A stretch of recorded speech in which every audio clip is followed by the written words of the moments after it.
এমনি মিজানুর রহমান আদনান আপনি লিখেছেন, এআই দিয়ে তৈরি নারীদের ছবি কি পুরুষের জন্য দেখা জায়েজ, আর পুরুষদের ছবি কি নারীদের জন্য দেখা জায়েজ কিনা?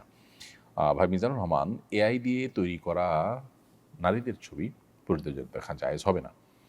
যদিও সেই নারী রিয়েল কোনো নারী নয়, কিন্তু একজন পুরুষের জন্য একজন নারীর দিকে অবলোকন করা, গায়ের মাহরাম নারীর দিকে দৃষ্টিপাত করাটা যে কারণে হারাম, সেই কারণটি এখানে বিদ্যমান আছে।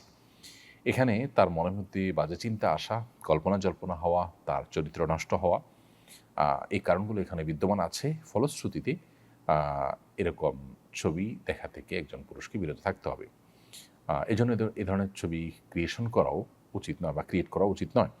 আবার এর বাইরে কোনো পুরুষের ছবি যদি তৈরি করা হয়, তাহলে নারীদের জন্য পুরুষদের দিকে দেখাটা সর্বাবস্থায় সাধারণভাবে হারাম বা নিষিদ্ধ নয়। এটা নিয়ে যদিও ওলামা ইকরামের একাধিক মত আছে, কিন্তু বিশুদ্ধর মত হলো ফিতনার আশঙ্কা না থাকলে নারীরা পুরুষদের দিকে তাকাতে পারে। তো সেই দৃষ্টিকোণ থেকে বা সেই হিসেবে এখানে পুরুষের কোনো ছবি আইডি তৈরি করা থাকলে কোনো নারীরা সেদিকে দেখলে দেখতে পারে। তবে একেবারে পার্সোনাল পার্টস বা একান্ত ব্যক্তিগত অঙ্গ প্রত্যঙ্গ যেগুলো, সতর যেগুলো, সেগুলো দেখা জায়েজ হবে না কোনো অবস্থাতেই।